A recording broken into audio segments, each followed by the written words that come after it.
گدھے پر 1000 کتابیں لاد دی جائیں تو وہ گدھا رہتا ہے۔ عمل کے بغیر علم بذات خود کوئی چیز نہیں ہے۔ عمل کی اتنی اہمیت ہے کہ یہاں تک کہہ دیا گیا ہے کہ عملوں کا دار و مدار نیت پر ہے۔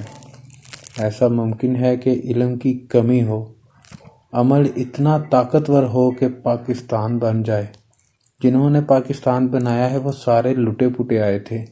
پاکستان بنانے کے لیے تعلیم نہیں چاہیے تھی، عمل چاہیے تھا۔ وہ انتہائی عمل ان لوگوں نے کر کے دکھا دیا۔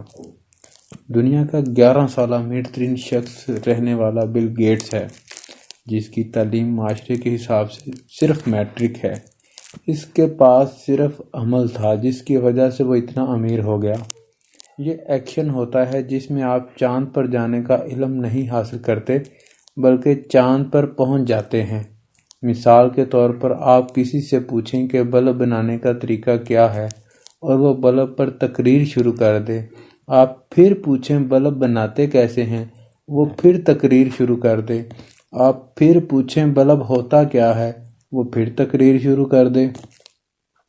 آپ اسے بٹھا دیں گے اور اسے کہیں گے کہ آپ نے تقریر بہت اچھی کی ہے، بلب بنانا ایک کام ہے، بلب بنا کر دکھاؤ تو میں مانوں۔ جو لوگ زیادہ کام کرنے کی کوشش کرتے ہیں وہی لوگ اپنی زندگی میں امید سے زیادہ کامیاب ہوتے ہیں۔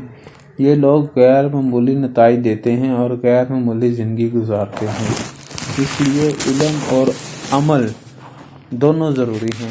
علم حاصل کرنے کے بعد اگر اس پر عمل نہ کیا جائے تو ایسے علم کا کوئی فائدہ نہیں ہوتا۔ اس لیے جو بھی آپ علم حاصل کریں اس پر عمل ضرور کریں تاکہ آپ بھی ترقی کر سکیں اور آپ کا ملک پاکستان بھی ترقی کر سکے۔ شکریہ، اللہ حافظ۔